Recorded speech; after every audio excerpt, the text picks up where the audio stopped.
젠더 특보가 고소가 이뤄지기 전 박원순 전 시장에게 뭐 실수하셨냐고 물어 사전인지 논란이 불거졌습니다. 고한석 비서실장이 박 전 시장이 공간을 떠나기 34분 전 만났던 모습이 CCTV에 남겨졌습니다. 3시간여 뒤엔 박 전 시장과 마지막 통화를 했지만 고소 사실은 몰랐다는 입장입니다. 이해찬 민주당 대표가 박 전 시장 성추행 피해 고소인에 사과했지만 당 차원 조사는 어렵다며 서울시에 공을 넘겼습니다. 민주당과 서울시, 청와대는 모두 피해 호소인이라는 표현을 써 또 다른 논란을 낳았습니다. 정부가 주택 공급을 확대하기 위해 서울 그린벨트를 해제하는 방안을 검토하기로 했습니다. 강남 세곡동과 서초 내곡동 등이 거론됩니다. 인천 서구에 이어 계양, 부평 지역 수돗물에서도 벌레 유충이 발견됐습니다. 벌레가 발견되니까 나 어이가 없는 거예요. 이거 어떻게 이거를 대처를 해야 될지. 9살 아이를 여행용 가방에 가둬 숨지게 한 혐의로 재판을 받는 의붓 엄마가 숨진 아동의 동생도 학대한 혐의로 고발됐습니다. 대전 현충원에 안장되는 고 백선엽 장군의 운구차를 받고 몸싸움이 벌어졌습니다. 대한민국의 영웅이 떠나는 길에 여당 지도부는 참석하지 않았습니다.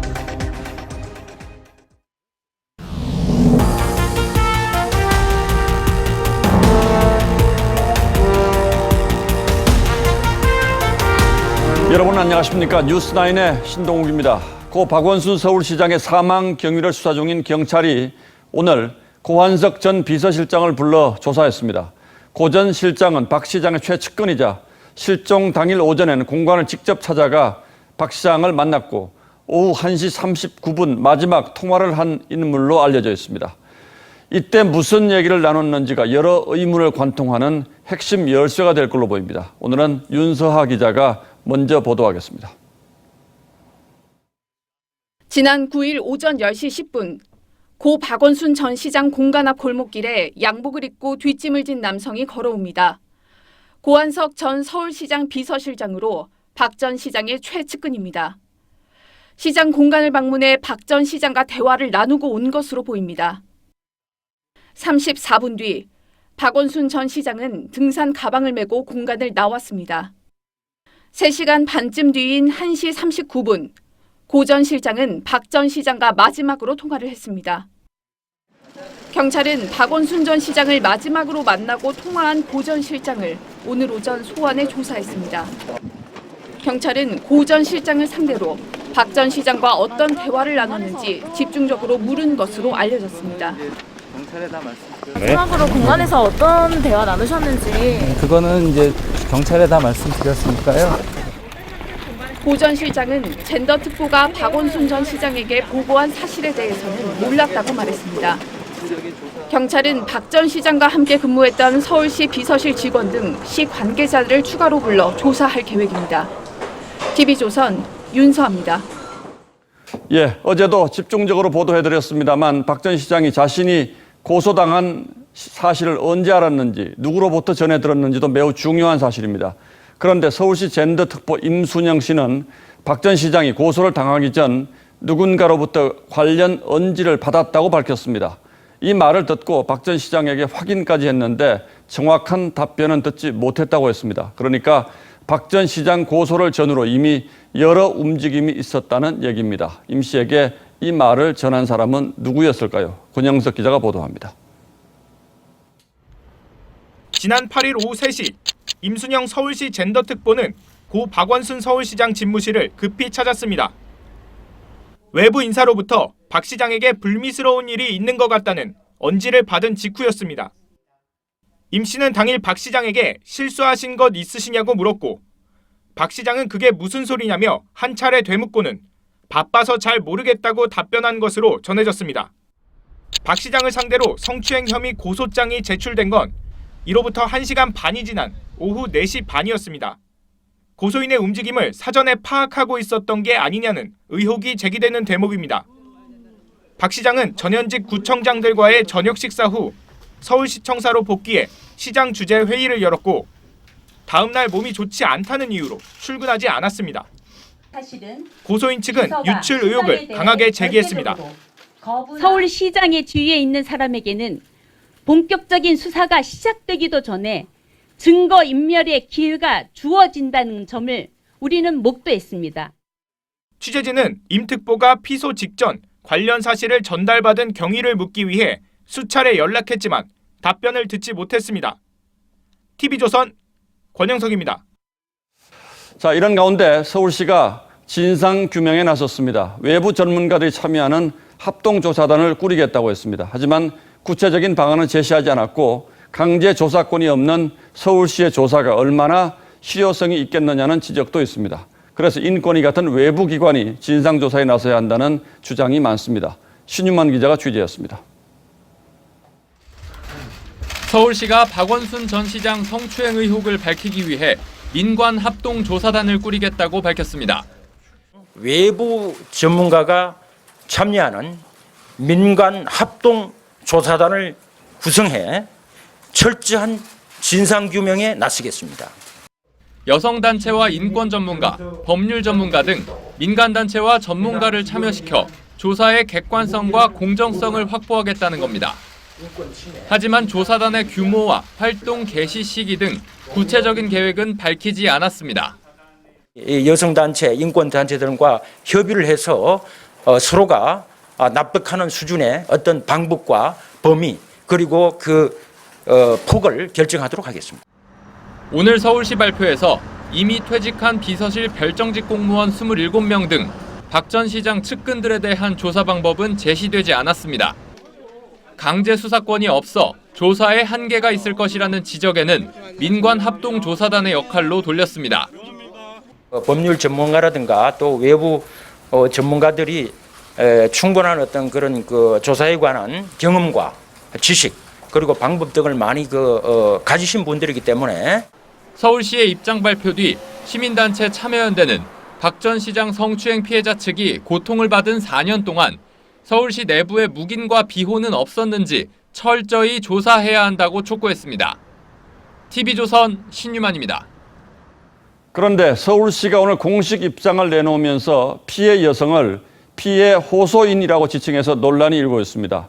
청와대 여당에 이어 서울시까지 피해 호소인이라는 표현을 쓴 데 대해서 역시 2차 가해라는 지적이 나오고 있습니다. 서울시는 이 여성의 호소를 묵살했다는 의혹에 대해서도 해명을 하지 않았습니다. 보도에 장용욱 기자입니다. 서울시는 오늘 브리핑에서 피해 호소 직원에 대한 2차 가해를 막는 게 급선무라고 밝혔습니다. 피해자라는 표현 대신 피해 호소 직원이라고 지칭한 이유는 공식적인 피해 접수가 없었기 때문이라고 설명했습니다. 공식적으로 접수가 되고 이제 진행이 되긴 스타트 시점에서 피해자라는 용어를 씁니다. 성추행 피해가 아직 확실하지 않다는 의미에서 박원순 전 시장 지지자나 여권에서 쓰는 용어와 같은 표현입니다. 피해 호소인께서 겪으시는 고통에 깊은 위로의 말씀을 드리며 미래통합당은 여당과 청와대, 서울시 등이 피해 호소인이라고 지칭하는 것에 대해 피해자를 피해자라 부르지 못하는 홍길동당이라고 논평했습니다. 서울시는 피해자가 시장 비서로 임명된 과정과 피해 호소를 내부에서 묵살했다는 의혹은 아직 확인하지 못했다고 밝혔습니다. 그 부분에 대해서는 아직 대변인인 저도 언론을 통해서만 확인을. 이에 따라 진상규명을 위해서는 의혹의 중심에 선 박 전 시장의 정무라인 인사들에 대한 철저한 조사가 필요하다는 목소리가 높아지고 있습니다. TV조선 장용욱입니다. 자, 이처럼 박 전 시장의 성추행 의혹의 피해자에 대한 2차 가해, 고소정보 유출 논란이 계속 이어지고 있습니다. 여론이 급속히 악화되자 민주당이 닷새 만에 공식 사과했습니다. 추모를 이유로 공식적인 사과를 미뤄오다 여론이 심상치 않자 결국 백기를 든 겁니다. 하지만 진상조사는 서울시가 해야 할 일이라며 분명히 선을 그었습니다. 황정민 기자가 보도합니다. 대변인을 통한 대리사과로 논란이 됐던 민주당 이해찬 대표가 오늘은 직접 나섰습니다. 당대표로서 너무 참담하고 국민께 뭐라 드릴 말씀이 없습니다. 다시 한번 국민 여러분께 송구하다는 말씀을. 서울시가 나서 진상규명을 해야 한다면서도 당 차원의 진상조사엔 선을 그었습니다. 김학의 전 차관 의혹 등 과거 성비위 사건 땐 특위까지 설치해 조사에 나섰던 것과는 대조적입니다. 이낙연 의원도 피해 고소인과 국민 여러분께 머리 숙여 사과드린다고 했지만 민주당도 진상규명에 협력하겠다고만 했습니다. 미래통합당은 민주당이 등 떠밀리듯 진정성 없이 사과했다고 비판했습니다.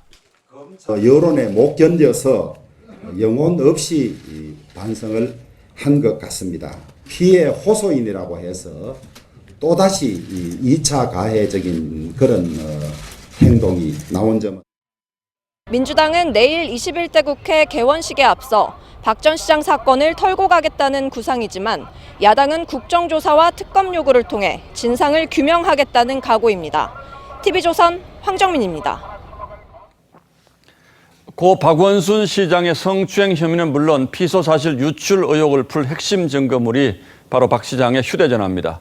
그런데 경찰은 유족과의 협의를 이유로 휴대전화 포렌식을 엿새나 미뤄왔습니다. 그러다가 박 시장의 개인 휴대전화까지 총 3대에 대해서 통신 조회를 신청하자 검찰이 이걸 바로 받아들였습니다. 그리고 논란을 의식한 듯 이 사실을 이례적으로 공개하기까지 했습니다. 성민혁 기자입니다.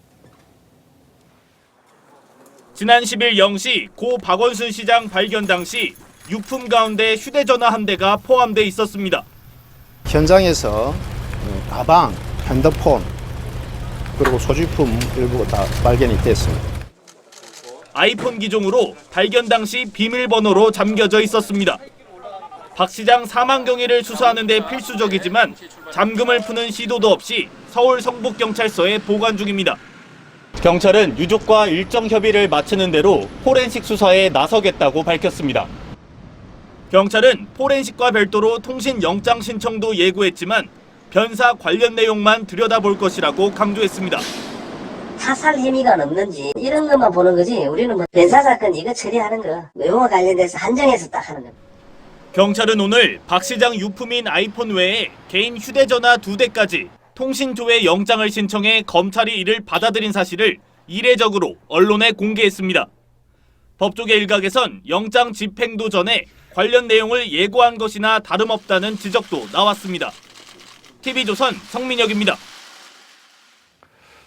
자, 그런데 문제는 서울시가 주도하는 민관 합동조사단이 의문을 남김없이 해소할 수 있을 것인가 하는 겁니다. 서울시가 가장 중요한 당사자 가운데 하나이기 때문이죠. 그렇다면 또 다른 방법은 없는지 윤슬기 기자와 따져보겠습니다. 자, 윤 기자. 네. 서울시 조사단이 이 검찰이나 경찰처럼 조사를 할 수가 있습니까? 네, 법적으로 강제 조사권이 없어 불가능합니다. 조사 대상자가 조사를 피하면 어떻게 할 거냐는 질문에 조사단 전문가들의 경험, 지식, 경륜 등으로 극복을 할 수 있다는 게 서울시 답변이죠. 그러니까 강제로 휴대전화를 압수하거나 이런 건 할 수가 없고 서울시 직원들의 적극적인 협조를 기대할 수밖에 없다 이런 거죠. 그런데 그것도 쉬울 것 같지 않습니다. 왜냐하면 비서실 차원의 성추행 방조 무마 의혹이 야당을 중심으로 제기되기 때문이죠. 고소인 측의 주장도 들어보실까요? 시장은 그럴 사람이 아니라며 시장의 단순한 실수로 받아들이라고. 이 서울시청 6층은 시장 집무실을 비롯해 20여 명의 정무직 공무원 대부분이 일을 하는 곳입니다. 박 전 시장 측근을 뜻하는 이른바 6층 사람들의 관심이 집중되지만 박 전 시장이 숨지면서 현재 남은 직원은 3명뿐입니다. 정무직 특성상 선거 때마다 자리 이동이 잦은 편이죠. 그런데 고소인이 주장하는 피해 기간은 4년이나 되기 때문에 조사단이 강제 조사권도 없이 관련자 조사를 다 할 수 있을지도 의문입니다. 그러니까 소위 이제 6층에 있었던 정무직 공무원들이 대부분 지금은 떠났고 또 조사가 된다고 하더라도 그동안 있었던 일을 순순히 다 얘기하겠느냐 이제 이런 의문도 있는 거죠. 네. 자, 그렇다면 다른 진상 규명 방법은 없을까요? 네, 사실 의혹을 풀 가장 확실한 방법은 이 성추행 의혹 사건 수사입니다. 경찰 안팎에선 오는 20일 경찰총장 후보자 인사청문회 이후 사건이 검찰로 송치되지 않겠냐는 관측이 나옵니다. 박 전 시장은 숨졌지만 국민적 관심이 높은 이번 사건을 공소권 없음으로 수사 종결을 할지 아니면 사실 여부라도 가릴지 검찰의 최종 결정이 남아있기는 합니다.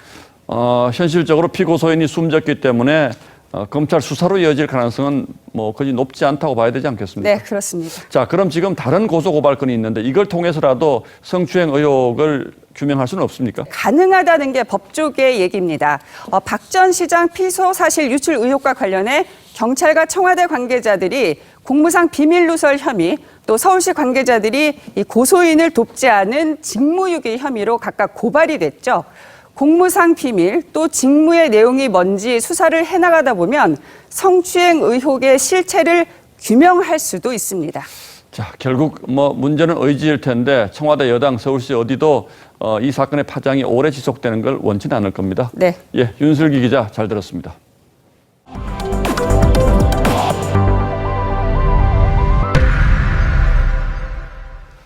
명확한 진상이 드러날 때까지 앞으로 시간이 얼마나 더 걸릴지, 진상 규명이 제대로 될지조차 지금 알 수 없는 상황인데 피해 여성에 대한 2차 가해가 벌써 무자비하게 쏟아지고 있습니다.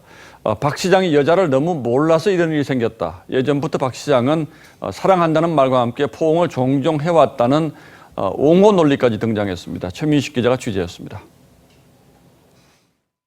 한 민주당원이 자신의 SNS에 쓴 글입니다. 박 시장은 위로의 말이 습관처럼 밴 분이라며 사랑한다는 말을 안부 인사처럼 쓴다고 주장했습니다.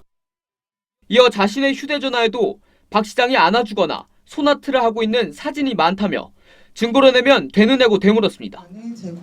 추행에 있어 박 시장의 의도는 중요치 않기 때문에 2차 가해가 될 수 있는 발언입니다. 어떤 신체 접촉이 있었고 피해자가 그거에 대해서 불쾌하다고 느꼈다면 피해가 성립하는 것이기 때문에 스스로를 박 시장의 조카라고 밝힌 한 남성은 민주당, 특히 시민단체 출신들은 그런 쪽으론 젬병이라며 여자에 능숙했다면 일이 이렇게 되지는 않았을 것이라고 주장하기도 했습니다. 한편 서울시청 직원 사이에선 성찰의 목소리가 나왔습니다. 한 직원은 박 시장에 대해 시민과 서울시 직원들의 신뢰를 짓밟았다며 박 시장을 추모하는 분위기 조성에 반대한다고 했습니다. TV조선 최민식입니다. 내년 4월 치러지게 될 재보궐선거도 벌써 큰 관심을 모으고 있습니다. 민주당은 스스로의 잘못으로 재보궐선거가 치러지면 후보를 내지 않겠다고 약속한 바 있는데 벌써 이 약속을 깨자는 목소리가 공개적으로 나오고 있습니다. 이유는 여러 가지입니다만 성범죄는 당헌에서 말한 중대범죄가 아니라는 논리에 이르면 할 말을 잊게 만듭니다. 그래서 문재인 대통령의 후보 시절 약속을 다시 찾아봤습니다. 최지원 기자입니다. 새정치민주연합 문재인 대표 시절인 지난 2015년 6월 당 혁신위원회는 중대한 잘못으로 재보궐선거가 열릴 경우 후보를 내지 않는다는 내용을 당헌에 넣었습니다. 그 뒤 10월엔 경남 고성군수가 선거법 위반으로 낙마하면서 치러진 재선거에서 새누리당이 후보를 내자 비판했습니다. 그런데도 새누리당은 여기 고성에서 무책임하게 또다시 후보 내놓고 또 표 찍어달라고 합니다. 그런데도 여당 내에선 내년 4월 서울시장 보궐선거에 후보를 내야 한다는 기류가 강합니다. 당권 주자인 김부겸 전 의원은 필요하면 당헌을 개정해서라도 후보를 내야 한다고 했습니다. 우리 당헌 당규만 고집하기에는 너무 큰 문제가 되어버렸다라고 말씀드리고 싶고. 당내 일각에선 성범죄는 중대잘못에 포함되지 않는다는 말도 나옵니다.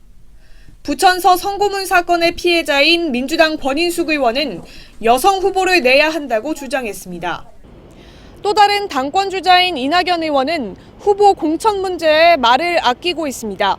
이번 사건의 추이를 예측하기 어려운 만큼 당분간 신중한 입장을 유지할 가능성이 큽니다. TV조선 최지원입니다. 다음 뉴스입니다. 정부 여당이 수도권 주택 문제 해결을 위해서 그린벨트 해제를 검토하겠다고 밝혔습니다.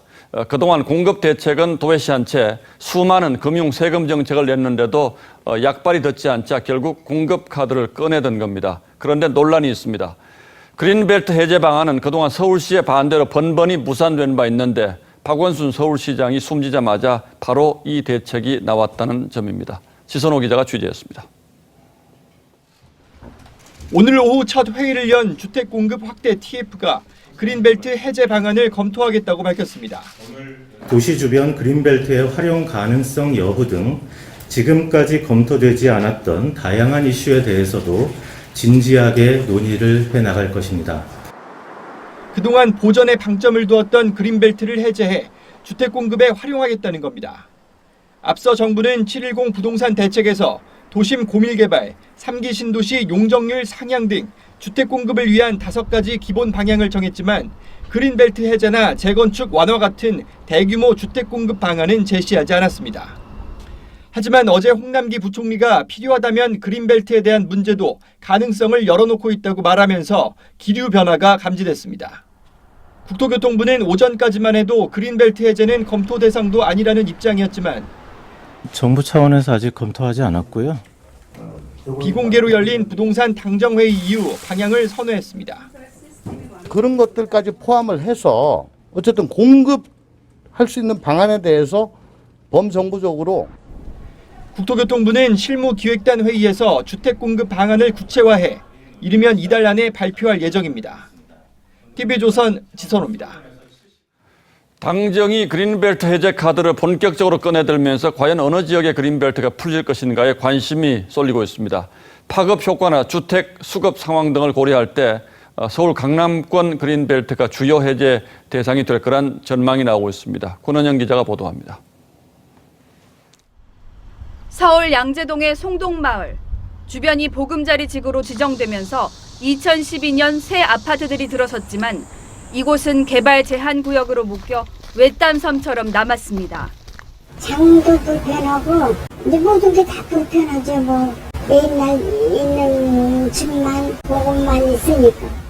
당정이 언급한 그린벨트는 이런 서울 외곽 지역으로 해석됩니다. 폭등하는 서울과 수도권의 집값을 잡기 위한 공급 대책이 필요한 상황에서 결국 서울 도심의 대규모 택지 확보가 관건이기 때문입니다. 강북 지역에도 그린벨트는 많지만 대부분 산이어서 단기간 개발 사업이 힘듭니다.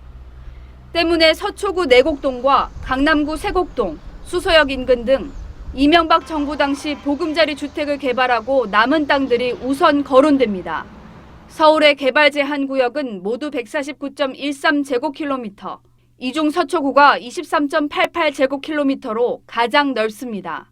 2기나 3기 신도시에 영향을 주지 않아야 되는데 너무 그 양이 많을 경우에는 문제가 발생할 수도 있습니다. 따라서 서울시의 재개발 재건축 사업을 완화해서 동시에 공급하는 게 바람직하다고 볼 수 있습니다.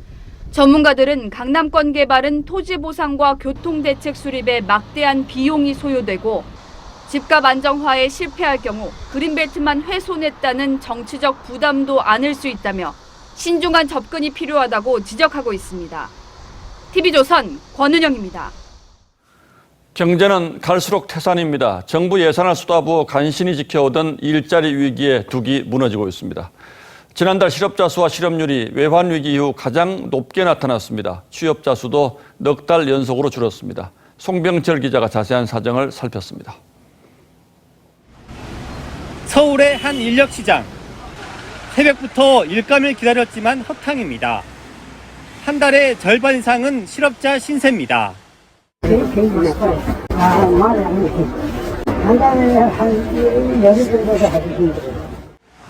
인력사무소도 일감이 없긴 마찬가지입니다. 거의 반토막 났다고. 지난달 실업자는 122만 8천 명, 실업률은 4.3%까지 올랐습니다. 모두 IMF 외환위기 이후 21년 만에 같은 달 기준 최고치입니다. 지난달 청년 실업률도 10.7%까지 늘어 IMF 이후 가장 높았습니다. 일할 수 있지만 쉬었음이라고 응답한 사람도 229만 6천 명에 달해 역대 최고를 기록했습니다. 지금 경제가 나빠진 거에 고용의 영향을 본격적으로 받기 시작한 거 아니냐. 실업과 동전의 양면인 취업 현황에서도 코로나 한파는 본격화하고 있습니다. 6월 취업자 수는 35만 2천 명 줄었는데 코로나가 본격 확산된 3월부터 넉 달째 내리막입니다. 글로벌 금융위기 이후 10년 만에 처음입니다. 일단 코로나의 영향은 당분간은 좀 지속되지 않을까 그렇게 예상하고 있습니다. 여기에 한창 일할 나이인 20대에서 40대 취업자 수도 줄고 있어 우리 고용시장 전반에 먹구름이 짙어지고 있습니다. TV조선 송병철입니다. 인천 수돗물에서 유충이 발견됐다는 민원이 서구에 이어서 강화, 부평 등으로 확산되고 있습니다. 조사 결과 정수장뿐 아니라 배수지에서도 유충이 발견돼 추가 확산 우려도 제기됩니다. 강석 기자입니다. 세면대 곳곳에 벌레가 가득합니다. 오늘 새벽 인천 부평구의 한 아파트에서도 수돗물 유충이 발견됐습니다. 머리가 없는 거 시커멓게 들어서 머리가 인가 싶어요. 보니까 벌레가 있더라고요. 인천의 수돗물 유충 발견 지역은 서구와 계양, 부평, 강화 등 4개 군구로 늘어났습니다. 지난 일주일 동안 신고는 100건이 넘었습니다. 벌레가 발견되니까 나 어이가 없는 거야 이거. 어떻게 이거를 대처를 해야 될지 걱정이 돼요 정말. 정수장과 연결된 배수지 2곳에서도 유충이 발견됐습니다. 정수장 내 고도정수 처리 시설을 밀폐 구조로 만들지 않았기 때문으로 추정됩니다. 완전히 밀폐된 공간은 아니더라고요. 유충이 많이 발생되다 보니까 아무래도 비가 안 내렸습니다. 시민단체는 철저한 조사를 요구합니다. 유충이 발견됐다는 것 자체가 있을 수가 없는 일이고요. 정수장은 원수가 깨끗한 물로 이제 정수되는 시설인데 인천시는 1년 전 붉은 수돗물 파동을 겪은 뒤 관련 규정을 재정비했지만 유충 문제와 정수장 관리 대책은 허점을 드러내고 말았습니다. TV조선 강석입니다. 전 남편을 살해한 고유정이 항소심에서도 무기징역을 선고받았습니다. 다만 의붓아들 살해 혐의는 무죄로 판단했습니다. 1심과 같은 판단이 나오자 아이의 유족은 강하게 반발했습니다. 오선열 기자입니다. 호송 버스가 법원에 도착하고 흰색 마스크를 쓴 고유정이 내립니다. 항소심 재판부는 오늘 고유정에게 무기징역을 선고했습니다.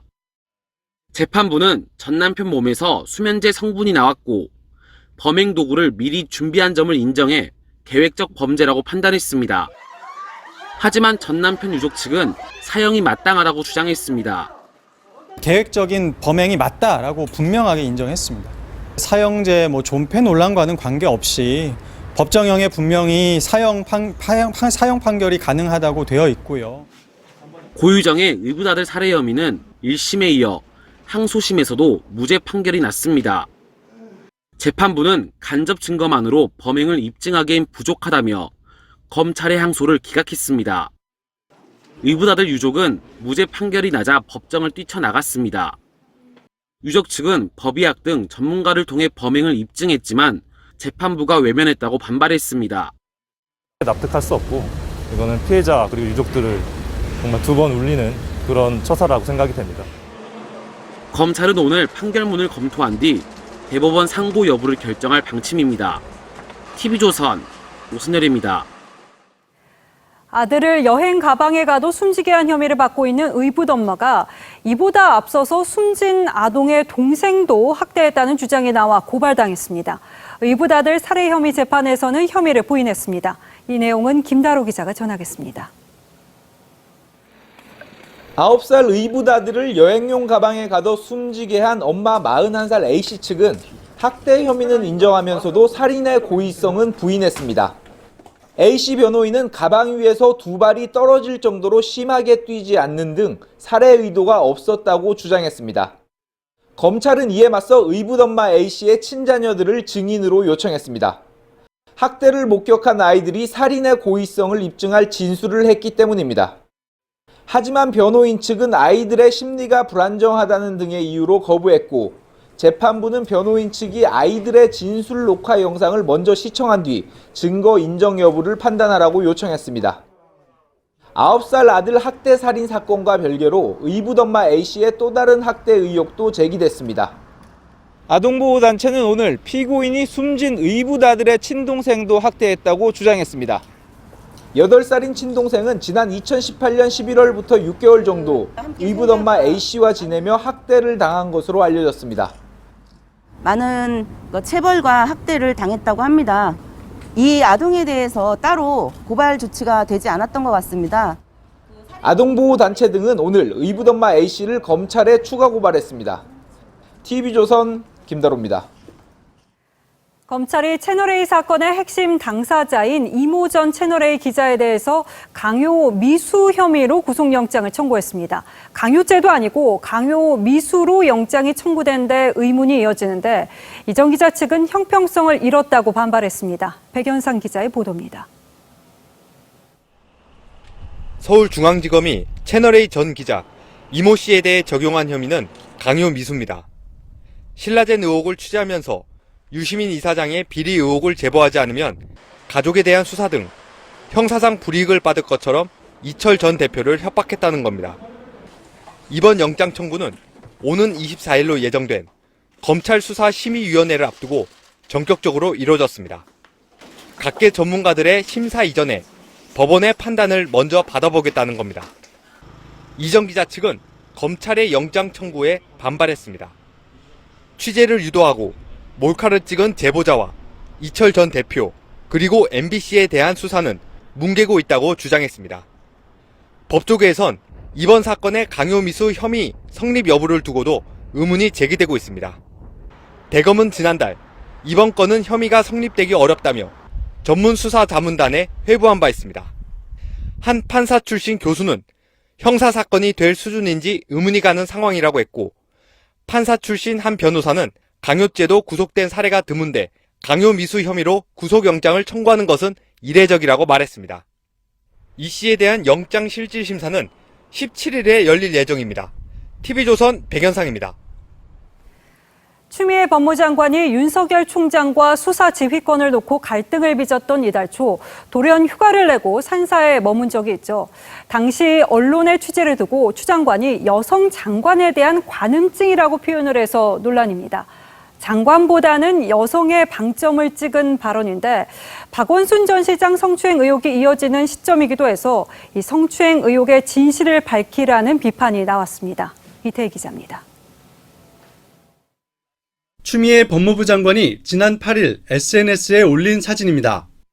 수사 지휘권을 놓고 윤석열 총장과의 갈등이 최고조에 이르던 상황에 돌연 휴가를 내고 사찰에 머물던 때의 모습입니다. 추 장관은 당시 취재 경쟁과 보도를 두고 여성 장관에 대한 언론의 관음 증세가 심각하다고 SNS에 썼습니다. 또 법무부 입장문 가안이 사전 유출된 의혹에 대한 보도를 거론하며 추미애의 최순실을 찾기 위한 언론의 관음증이라고도 했습니다.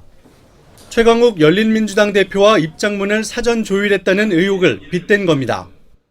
남성 장관이라면 이렇게 우롱했겠느냐는 말도 했습니다. 야당은 추 장관이 여성 장관을 언급할 시간에 고 박원순 시장 성추행 의혹 진실을 밝히는 것이야말로 장관이 할 일이라고 비판했습니다. 추 장관은 명복을 빈다는 짧은 글 외엔 해당 의혹에 침묵하고 있습니다. 묵묵히 일하는 대한민국 여성들은 이 장관 때문에 부끄럽습니다. 진중권 전 교수는 여성 추미애에게는 관심이 없다며 피해의식을 가장한 자아도취라고 했고 참여연대 출신 김경률 회계사는 관심 호소인이라고 지적했습니다. TV조선 이태희입니다. 해외 유입 확진자 차단이 급선무로 떠올랐습니다. 최근 해외 유입 확진자가 지역 발생보다 많은 추세가 이어지더니 오늘은 해외 유입 확진자가 지역 발생보다 2배 이상 많았습니다. 정부는 결국 추가로 2개국에 대해서 입국 방역을 강화하기로 했습니다. 황병준 기자입니다. 지난 11일 입국한 우즈베키스탄 국적의 30대 남성 A씨. 2주간 자가격리 대상이지만 입국 이튿날 새벽 김포의 식당 등을 돌아다녔다가 어제 확진 판정을 받으면서 들통이 났습니다. 오늘 중으로 해야죠. 경찰서에 고발 조치를 해야죠. 자가격리를 제대로 이행하지 않았으니까. 어제 발생한 해외 유입 확진자는 28명으로 지역 발생 11명보다 많았습니다. 정부는 나흘째 해외 유입 사례가 지역 발생을 넘어서자 오는 20일부터 입국 방역 강화 대상에 2개국을 추가하기로 했습니다. 비자 제한, 항공편 통제, PCR 음성 확인서 제출 등 강화된 방역 조치가 적용될 것입니다. 외교적 문제를 이유로 해당 국가들을 공개하진 않았습니다. 다만 최근 일주일간 해외 유입 사례를 보면 필리핀과 우즈베키스탄이 기존 방역 강화 대상이었던 4개국보다 많았습니다. 정부는 선언교대 목적으로 입국하는 외국인이 늘자 승선 검역도 강화했습니다. 무조건 입항일 기준 14일 이내에 선원 교대 등에 의한 승선자가 있는 경우에는 승선 검역 대상으로 이라크 유입 사례와 관련해선 우리 근로자들이 대거 입국한 뒤 양성 판정을 받았다고 밝혔습니다. TV조선 황병준입니다. 직장 내 괴롭힘 금지법 시행 1년을 하루 앞두고 실태 파악이 이뤄졌습니다. 직장인 절반 가까이가 괴롭힘을 당한 적이 있다고 답했는데 술자리 강요, 폭행, 폭언 등 그 유형도 여전했습니다. 송민성 기자가 취재했습니다. 전문직인 A씨는 올해 초 직장을 옮겨야 했습니다. 직장 내 괴롭힘 때문입니다. 허드렛 일을 시키는 건 예사였고 냉장고에 있는 물이나 얼음을 계속 채워놔야 한다. 아니면 청소를 왜 깨끗이 안 하냐. 술자리를 강요받거나 심지어 성추행도 당했습니다. 제가 이제 다른 분들과 대화를 하고 있을 때 살며시 책상 밑에서 제 허벅지를 손에 대시더라고요. 신고를 할까 고민도 했지만 실행에 옮기지는 못했습니다.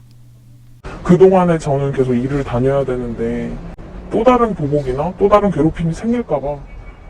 시민단체 직장갑질 119가 직장인 1000명을 조사한 결과 약 45%가 최근 1년 동안 갑질을 당한 경험이 있다고 답했습니다. 또 다른 조사에서는 직장 내 괴롭힘 금지법이 시행된 지난 1년간 변화가 없었다는 응답이 71%나 됐습니다. 예방교육이 미흡한 데다 법에 가해자 처벌 조항이 없는 게 문제로 지적됩니다. 사후적인 어떤 제재와 구제, 요거 못지않게 괴롭힘이라고 하는 현상이 처음부터 발생하지 않도록 하는 그런 예방 조치가 굉장히 중요한. 정부는 괴롭힘이 발생한 사업장을 근로감독하고 상담센터를 개설하는 등의 개선책을 마련하기로 했습니다. TV조선 송민선입니다. 다음 뉴스입니다. 오늘 고 백선엽 장군의 영결식이 치러졌고 백 장군은 대전 현충원에서 영면에 들었습니다. 하지만 영결식에조차 여권 인사들의 모습은 찾아보기 힘들었고 전쟁 영웅의 마지막 가는 길은 현충원 안장 찬반 시위로 소란했습니다. 황선영 기자가 취재했습니다. 오늘 오전 열린 고 백선엽 장군의 영결식. 이별은 슬프지만 먼저 가신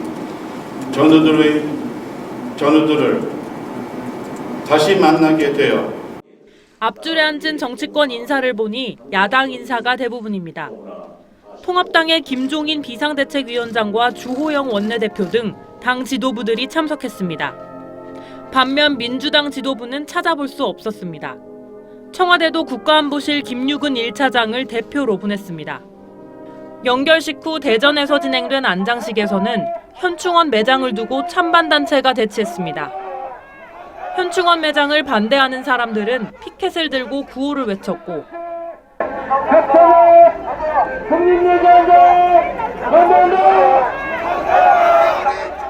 바로 맞은편에선 백선엽 영웅에 감사하다는 글귀를 든 사람들이 태극기를 흔들었습니다. 길 하나를 사이에 두고 대치하던 양측은 서로 욕설까지 쏟아냈습니다. 경찰은 420명을 동원해 만일의 사태에 대비했지만 안장 반대 측 한 관계자가 대전 현충원에 들어오는 운구차를 막으려고 도로에 뛰어드는 위험한 상황도 벌어졌습니다. TV조선 황선영입니다. 예, 보신 것처럼 백선엽 장군을 보내는 길은 끝까지 순탄치 못했고 우리 사회에 많은 질문과 숙제를 남겼습니다. 여권 지도부가 거의 참석하지 않은 백 장군의 영결식은 우리 현대사의 비극을 압축하고 있기도 합니다. 노병의 마지막 길에 오늘의 포커스를 마쳤습니다. 이제는 깰 수 없는 잠에 든 백전노장 앞에 평생의 동반자와 군 후배 이국의 군인도 애도를 표합니다. 이 땅의 자유를 지켜낸 6.25의 영웅 백선엽 장군. 내가 물러서면 나를 쏘라고 부하들을 독려하며 진두지휘하시면서 낙동강전선을 지켜내셨습니다. 미군이 가장 존경했던 한국의 군인에게 미군 사령관도 전우라 부르며 작대를 고합니다. Farewell, friend, and rest in peace. 호국의 배열을 맞이하는 현충원에 도착한 위패와 영정. 사단급 이상 부대기가 고 백선엽 대장님께 예를 표하고 있습니다. 흩뿌리는 빛 속에 노병의 몸은 후배들 손에 맡겨진 채 한 걸음씩 옮겨집니다. 70년 전 전장을 누비며 가슴에 품었던 태극기는 이제 잠든 그를 품고 있습니다. 흩뿌리던 빗줄기는 깊어지는 슬픔과 함께 더 굵어졌습니다. 세상과 나누는 진짜 마지막 인사. 함께 바로 6.25 전쟁 당시 국군 전투복을 수의로 입고 흙으로 돌아가기 위해 지상을 떠납니다. 고인의 뜻에 따라 70년 전 목숨을 걸고 지켜냈던 격전지 8곳의 흙이 그의 몸을 덮었습니다. 첫 번째 전장터 문산 확평산입니다. 이 장소는 1950년 6월 25일 북한군의 기습 남침시 아군 1사단이 전진을 외치며 죽음보다 패전을 두려워했던 용장 백선엽. 나를 따라라. 내가 구령을 할 때니 전진. 이제 그 발걸음을 멈추고 영원한 잠에 들었습니다. 뉴스9 포커스였습니다. 미국에서 상사에게 성추행을 당한 여군이 추행 사실을 신고하겠다고 한 뒤 살해당하는 일이 벌어졌습니다. 해당 상사가 살해한 것으로 추정되는데 진상 조사를 요구하는 목소리가 거세지고 있습니다. 송무빈 기자입니다. 미 여군 바네사 기에는 지난 4월 22일 텍사스주의 포트우드 군기지에서 실종됐습니다. 실종 전 기에는 가족과 친구들에게 상관 2명이 자신을 성추행했다며 보복이 두려워 신고하지 못했다고 했습니다. 2달간 수색 끝에 기엔의 시신 일부가 발견됐습니다. 기엔 측 변호사는 기엔이 성추행 가해자인 상사 에런 로빈슨에게 성추행 사실을 보고하겠다고 하자 로빈슨이 기엔을 해친 것 같다고 말했습니다. 성추행과 살해 용의자로 지목된 로빈슨은 수사망이 좁혀오자 스스로 목숨을 끊었습니다. 트럼프 대통령은 오는 29일 숨진 여군의 가족과 만나기로 했습니다. This is not a Republican or Democratic issue. This is an American issue. 기엔이 군 생활을 한 텍사스에서 진상조사를 요구하는 시민들이 거리로 나서는 등 미 전역에서 추모 집회가 열렸습니다. What do we want? Justice. When do we want it? Now. SNS에는 내가 바네사 기엔이다라는 해시태그가 잇따랐습니다. 참전용사 4,000명은 국방부에 진상조사를 요구하는 탄원서를 보냈고 국회의원 90여 명도 진상조사 서한에 서명했습니다. TV조선 송무빈입니다.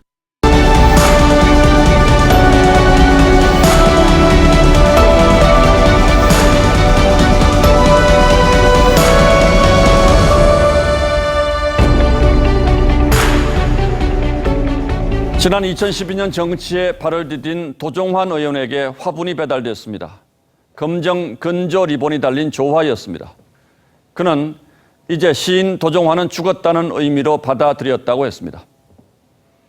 꽃들이 쭉 늘어서서 슬퍼하는 척하는 조객들을 구경하다 바닥에 버려져 짓밟히면 아무도 모른다. 조화란 그런 운명이지만 화학 처리를 거쳐 고이 보관된 것도 있습니다. 김대중 전 대통령과 이희호 여사 장래에 북한 김정일, 김정은 부자가 각기 보낸 조화입니다.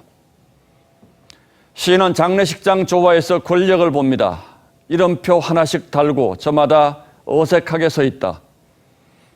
이름표가 권력인 이곳 조화가 조화를 밀어내고 있다. 지난 열흘만큼 대통령의 조화가 논란의 복판에 선 적도 없었던 듯합니다. 먼저 안희정 전 지사 모친상에 대통령이 조화를 보내자 여성계를 중심으로 성범죄자 감싸기라는 목소리가 터져나왔습니다. 피해자가 쓴 책이 베스트셀러가 됐고 항의 표시로 청와대에도 책을 보냈습니다. 하지만 한때 청와대가 반송한 것으로 알려졌고 또 이를 해명하는 과정에서 논란이 일었습니다. 박원순 시장 빈소에 보낸 조화는 또 고소인에게 어떤 것이었을까요? 변호인은 꽃이 누군가에게는 비수다. 조화가 피해자에게 주는 메시지도 고려하는 게 대통령의 자리라고 했습니다. 6.25 영웅 백선엽 장군 빈소에도 대통령의 조화가 왔습니다. 그러나 대통령은 끝내 오지 않았습니다. 박 시장 유족에게는 참 오랜 인연을 쌓아온 분이며 너무 충격적이라는 말이라도 전했지만 백 장군이 묻힐 때까지 아무 말이 없습니다. 미 백악관과 국무부까지 애도 성명을 냈지만 청와대와 여당은 끝내 침묵했습니다. 거기에다 광복 회장이라는 분은 백 장군을 영웅으로 부른 주한미군 사령관이 내정 간섭을 했다며 트럼프에게 소환을 요구하는 편지를 보냈습니다.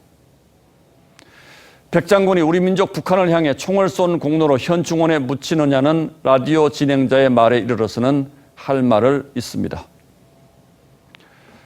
오늘 백 장군 연결식에도 청와대 여당의 무게감 있는 지도부는 보이지 않았습니다. 대통령은 6.25 70년을 맞아 다짐했습니다. 정부는 국민과 함께 호국의 용도를 영원히 기억할 것입니다. 그리고 불과 보름 뒤 구국의 영웅에게는 곧 버려질 조화 하나 보낸 게 다였습니다. 7월 15일 앵커의 시선은 슬픈 조화의 정치학이었습니다.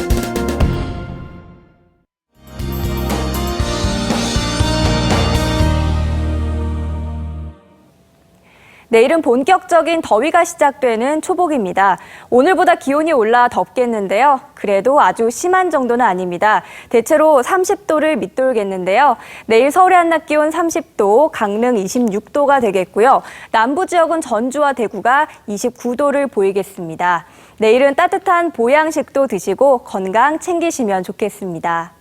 아침에는 안개가 짙게 끼겠습니다. 특히 중부 지역이 심할 걸로 보이고요. 또 오후부터 밤 사이에는 내륙 지역을 중심으로 강한 소나기가 지날 수 있겠습니다. 비가 갑자기 쏟아질 걸 대비해서 작은 우산 하나 챙기시면 좋겠습니다. 당분간 이렇게 소나기만 간간히 지나다가요. 일요일부터는 다시 장맛비가 내리겠습니다. 날씨였습니다. 7월 15일 수요일 뉴스9는 여기서 모두 마치겠습니다. 시청해주신 여러분 고맙습니다.